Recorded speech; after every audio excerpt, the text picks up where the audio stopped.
Syntax के अंतर्गत adjective चल रहा था, तो एडजेक्टिव में नेक्स्ट रूल है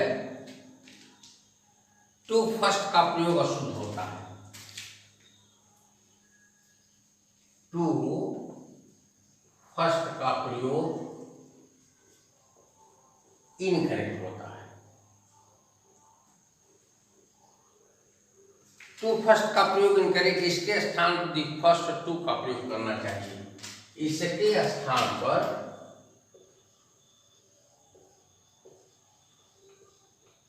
first two, first three, first four, इस तरह से इसका प्रयोग करना चाहिए।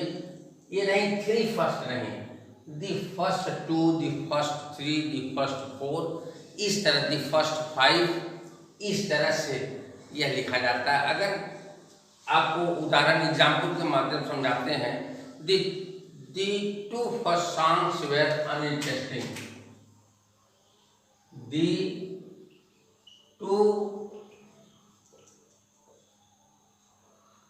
two first songs were uninteresting। अब ये गलत है, ये वाक्य इनकरेक्ट है।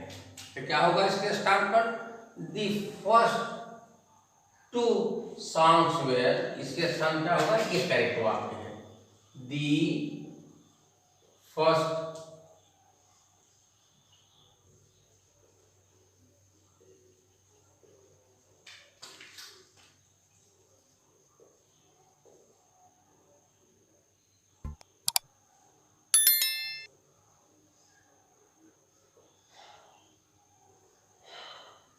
ये होता है the first two songs, the first five boys, इस तरह इसका प्रयोग होता है।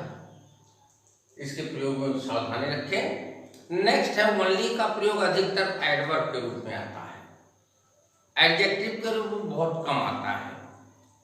अतः ओनली के स्थान पर एलोन का प्रयोग सही माना जाता है। For example, exercise alone can give us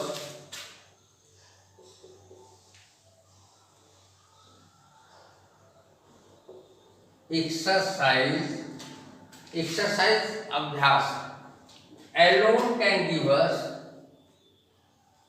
alone can give us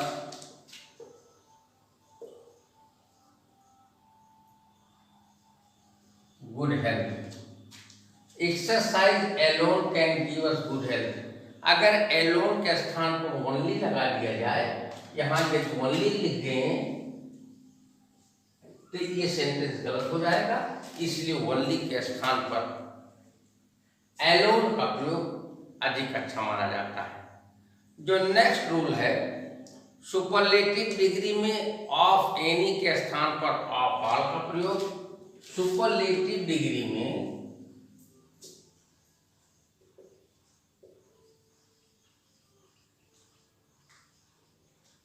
of any के स्थान पर ऑफ ऑल का प्रयोग किया जाता है, अथवा कुछ नहीं लिखा जाता। ऑफ ऑल का प्रयोग करें अथवा कुछ नहीं लिखा जाता। जैसे एग्जाम्पल के माध्यम से मैं समझाने का प्रयास कर रहा हूं, you are the best of any teacher. You are best of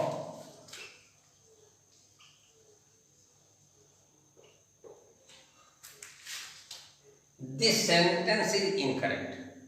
Why?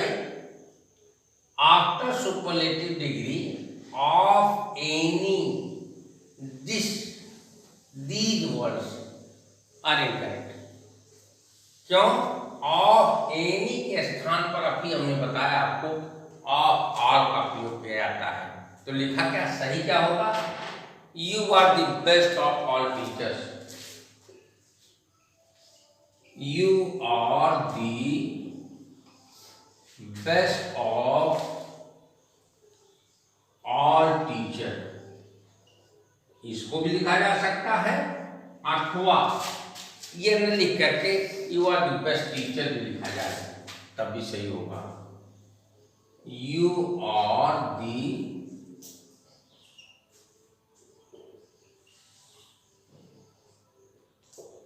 Best teacher, यह भी वाक्य सही है, ये भी महत्वपूर्ण रूल है आप एनी वाला।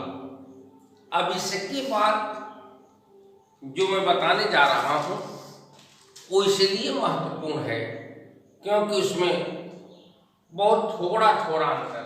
अब नेक्स्ट है फ्यू, अ फ्यू और दी फ्यू।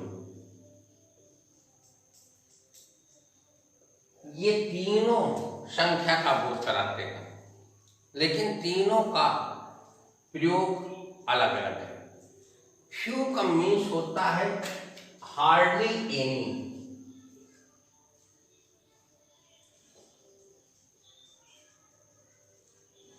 तात्पर्य है संख्या में न के बराबर, संख्या में न के बराबर। For example I have few books, I have few books, इसका मतलब संख्या के बराबर माने न के बराबर, संख्या इंगित कर रहा है लेकिन न के बराबर। हार्डली एनी, मुश्किल से एक आध। आ फ्यू का मतलब होता है सम, दो नॉट मीनिंग, सम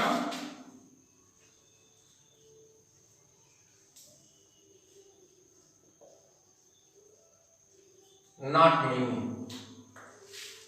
कहने का मतलब कुछ कम संख्या पर इतना जिससे काम चल जाए। फॉर एग्जाम्पल है सी है a few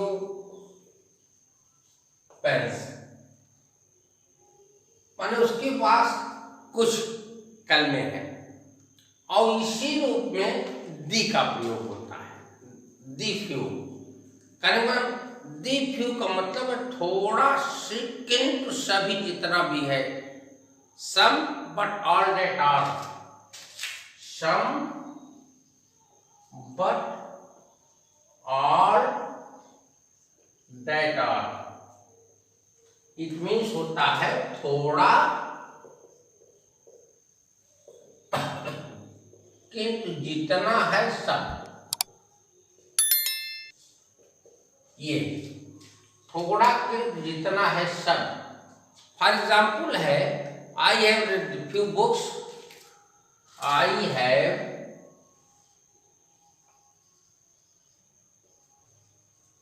read the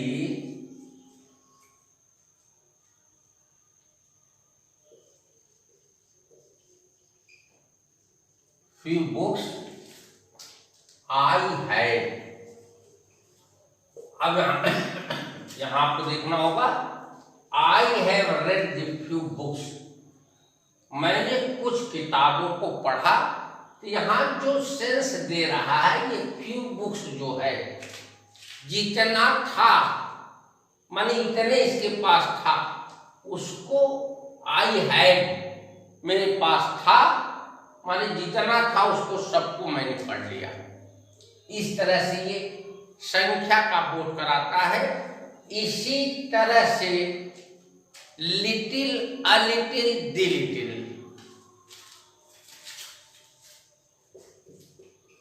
little,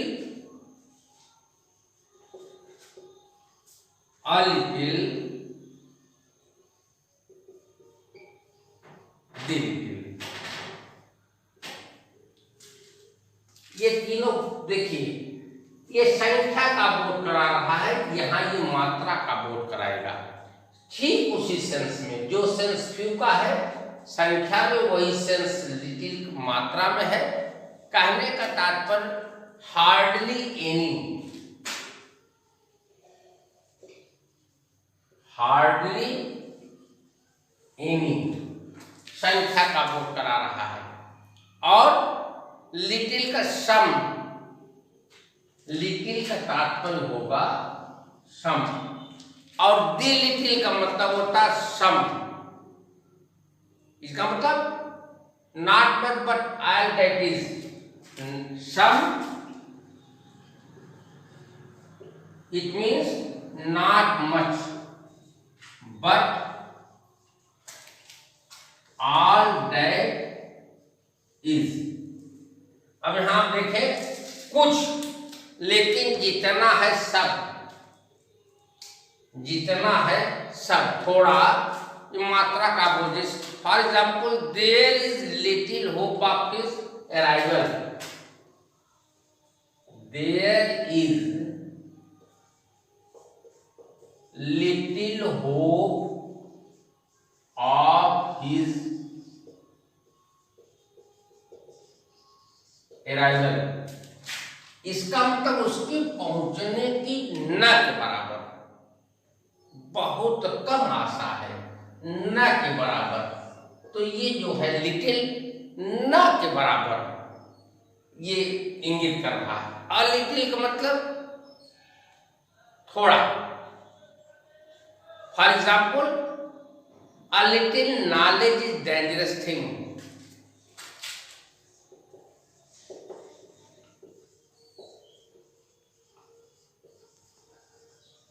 A little knowledge is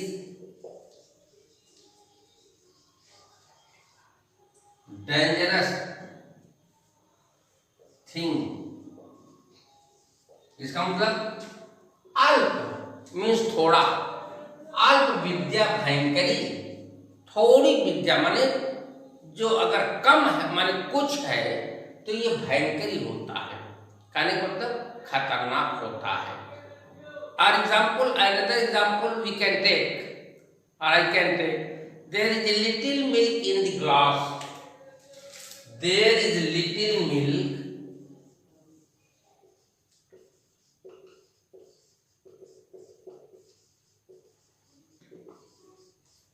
there is a little milk in the glass। अब देखिए यहां भी अ लिटिल मीन्स थोड़ा,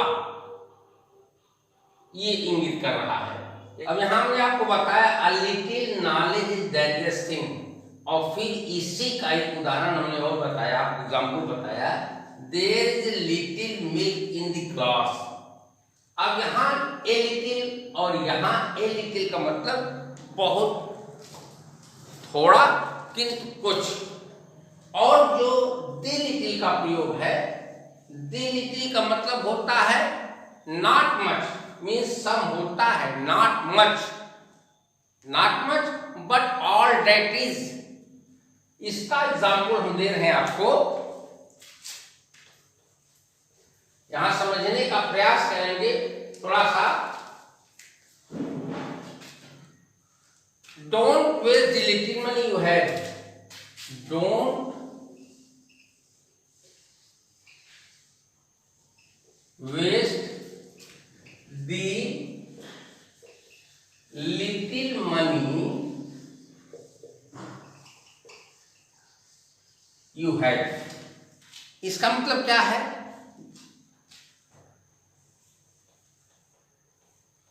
Don't waste the little money you have। इसका मतलब जो थोड़ा पैसा आपके पास है, माने लेकिन उतना थोड़ा है जितना है सब, उसको आप खर्च ना करें। कहने मतलब थोड़ा दिल थोड़ा किंतु जितना थोड़ा किंतु सब वही थोड़ा ही संपूर्ण है। तो यहाँ दिल मतलब ठीक इसी तरह जैसे यहाँ था, देखो ये संख्या के लिए था और ये मात्रा के लिए है। और नेक्स्ट एग्जाम्पल में देख फिर समझाने का प्रयास करूंगा। He had lost the little love, he has lost the little love he had। इसका मतलब जो उसके पास थोड़ा क्यों उतने था प्यार था, उसने उसको खो दिया। इस तरह से little a little, the little, few, a few, the few, इसका अंतर समझने का प्रयास कीजिए। फिर से एक बार मैं रिवीजन कर दे रहा हूं।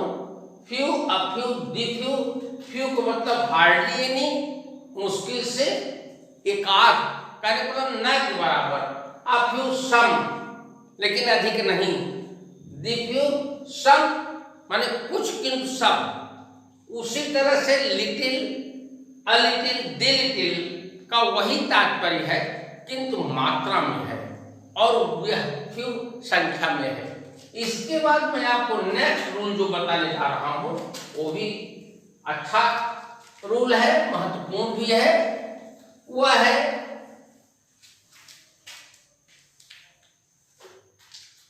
नियरेस्ट और नेक्स्ट का प्रयोग।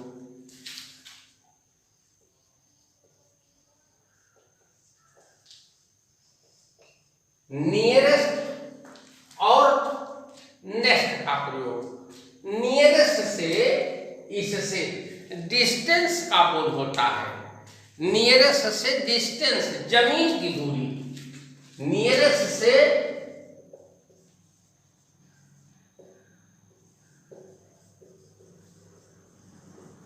जमीन की दूरी का बोध होता है, किंतु नेक्स्ट से क्रम का बोध होता है, ऑर्डर। नेक्स्ट से ऑर्डर, इट मीन्स क्रम का बोध होता है। नियरेस्ट और next, for example he is my nearest relation, he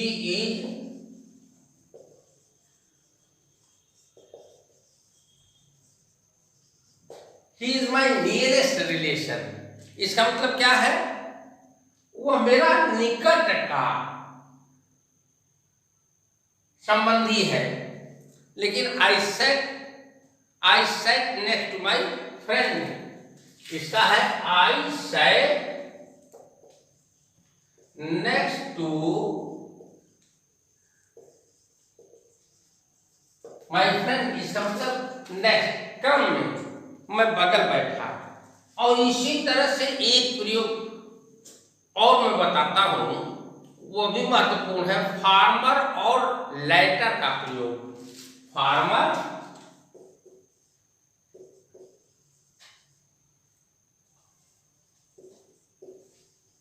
letter का प्रयोग। फार्मर का प्रयोग यदि दो व्यक्ति वस्तु का प्रयोग हो, यदि दो व्यक्ति वस्तु का प्रयोग हो, दो व्यक्ति या वस्तु का प्रयोग हो, और उनमें से यदि पहले को इंगित किया जाए फार्मर का प्रयोग होता है, यदि बाद को इंगित किया जाए बाद वाला तो letter. For example, and the farmer called the letter, ये कविता की लाइन है लेकिन बहुत अच्छी लाइन है। एंड द फार्मर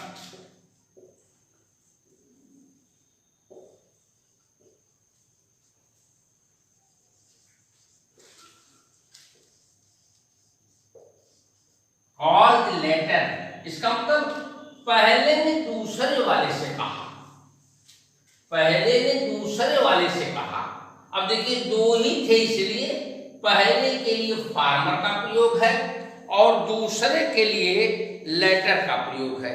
ठीक इसी तरह से जैसे ये फार्मर और लेटर का प्रयोग है और नियरेस्ट और नेक्स्ट का प्रयोग है, ये इसमें अंतर समझने का प्रयास करेंगे तो निश्चित आपको अंतर समझ में आएगा।